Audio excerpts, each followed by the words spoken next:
What's up, everybody? It's Nick back with you here from Project Central, and today video is gonna be a little different. We're doing a kind of a last-minute family road trip. It is the 100-year anniversary of Route 66, and we live in a state that has a lot of Route 66, and so we are doing kind of the western leg today.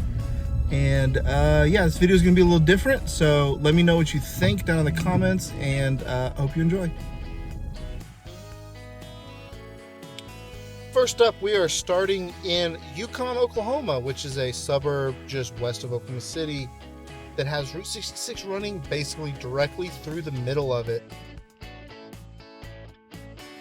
Really cool to be able to start this video basically 30 minutes from the house, and already right off the bat you're getting a lot of cool flair and stuff you just don't see along I-40 when you're just bombing through. Not a ton to see in Yukon, so we make our way to El Reno, right along Route 66 still, cuts it basically right down the middle of town, and it's really cool because there's a lot of local Route 66 stuff and historic stuff, like this Heroes Plaza right here. This is about a block off of Route 66 downtown El Reno, and it's really neat just to honor our troops, the locals who had fought in different conflicts and wars and stuff like that. So being able to see some local recognition for the Air Force, Army, Marine Corps, Navy, Merchant Mariners, and other branches, and Coast Guard, obviously. Being able to see that stuff is pretty cool, and all the local names of the bricks and where they served and when they served. Pretty neat stuff. One of the other cool things about this trip was just being able to see all the building murals. No one really does this much anymore unless you're in a small town, I guess, or you win an NBA championship. So being able to see all this stuff was pretty cool, especially all the old artwork.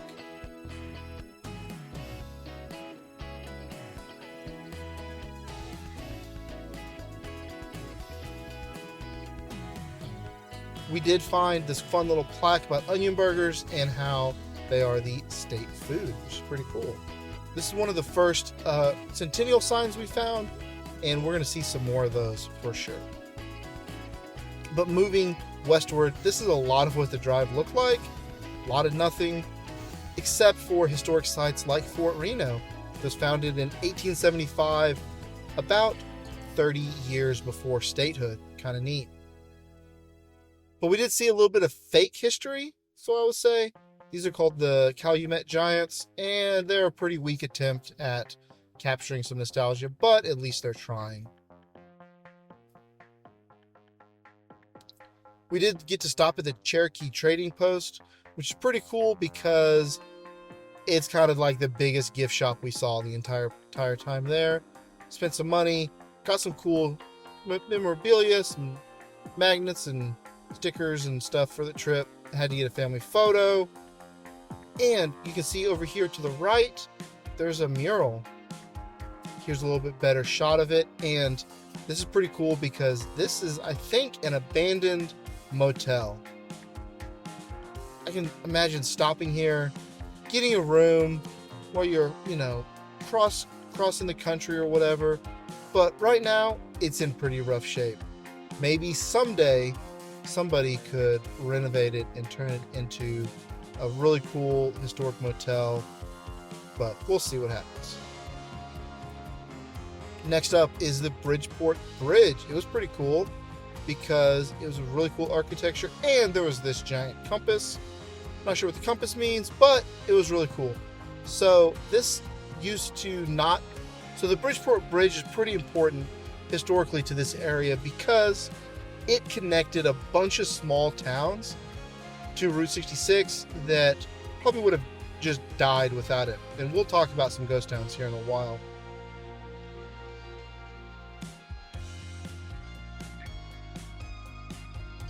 Next stop was Hydro, Oklahoma. We didn't actually go into town.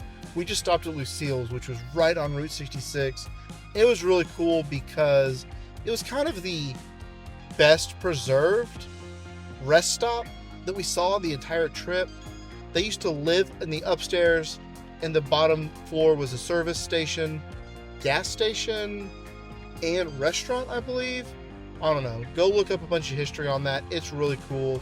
It was operated from like the 50s to I think the year 2000, and then it became I think it's on the historic place, National Historic Registry. So it was really cool. Kind of like I said about the abandoned gas station, it would be really neat to be able to see this thing in its heyday. Stop at the bunkhouse, spend the night on their way East Coast or West Coast or whatever. Next up, we stopped in Weatherford, also known as Space City. Why is it named Space City? Well, it's home to an astronaut.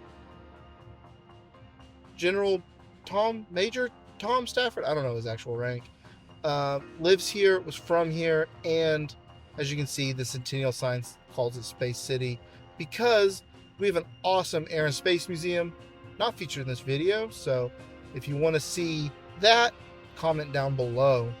But they do have this awesome, 30-foot tall astronaut. Super cool, maybe 50 feet tall, and I really like this. We spent quite a bit of time here at this little plaza here in Weatherford, and the kids thought it was really neat as well.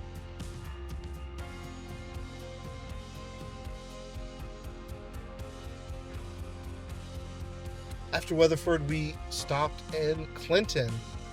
Clinton was neat because it is home to the Oklahoma Route 66 Museum, and it was really cool seeing some of the vehicles, memorabilia, history, and some of the stuff to read about Route 66. I'm not going to spoil everything because, frankly, you guys should go check it out for yourselves.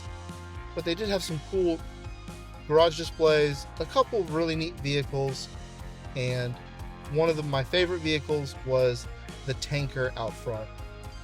Oklahoma is known for oil and gas, so the Phillips 66 tanker truck out front was pretty neat.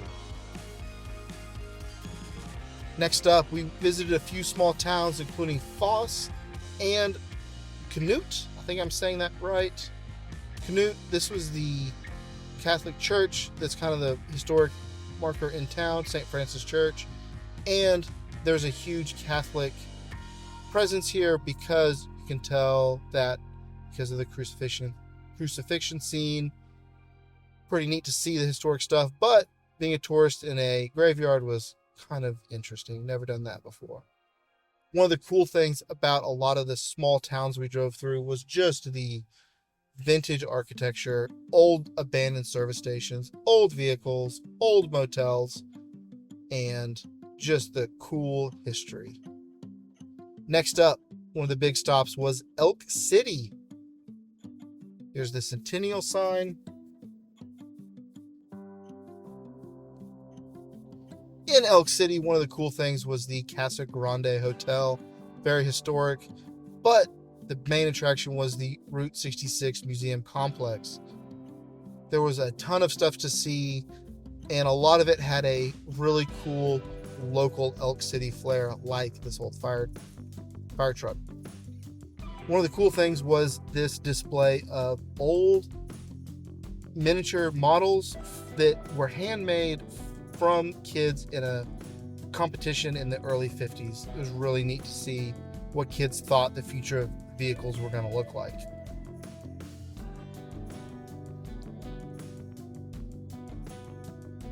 There were also a couple really neat vehicles on display. I'm not showing you all of them, obviously, because I want you to go as well. In the future, we're going to go try and find this sign.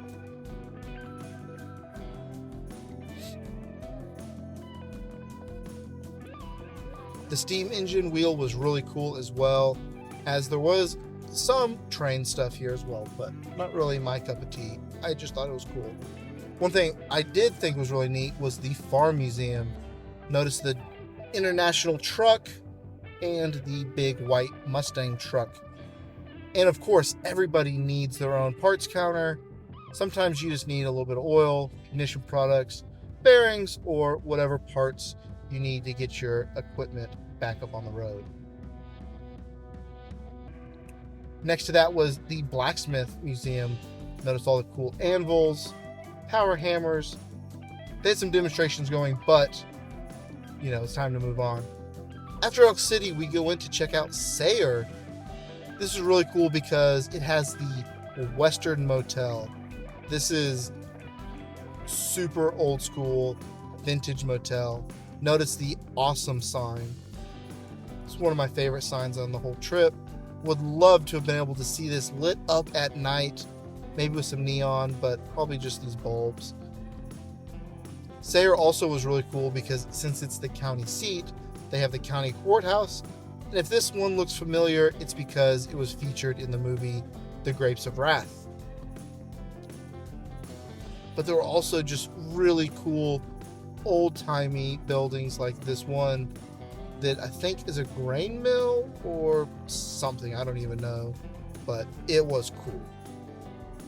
After that, we had to drive through a city park, and this is the pool complex that was built by the WPA during the Depression.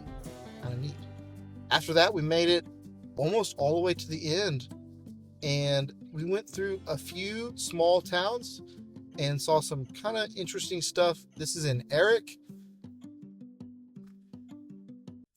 which was very interesting, so to say.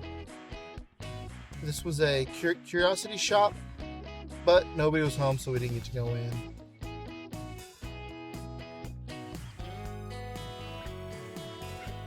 Like I said, vintage cars, always cool to look at. But here, right at the edge of Oklahoma and Texas, is Texola. This is a legit ghost town. I stood in the middle of the street to take pictures and didn't see a single car.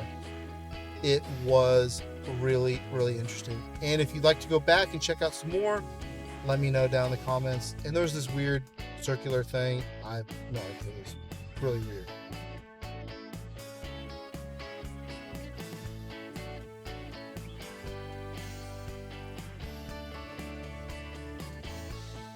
We made it all the way to the end of this video. We made it to the Oklahoma and Texas state line.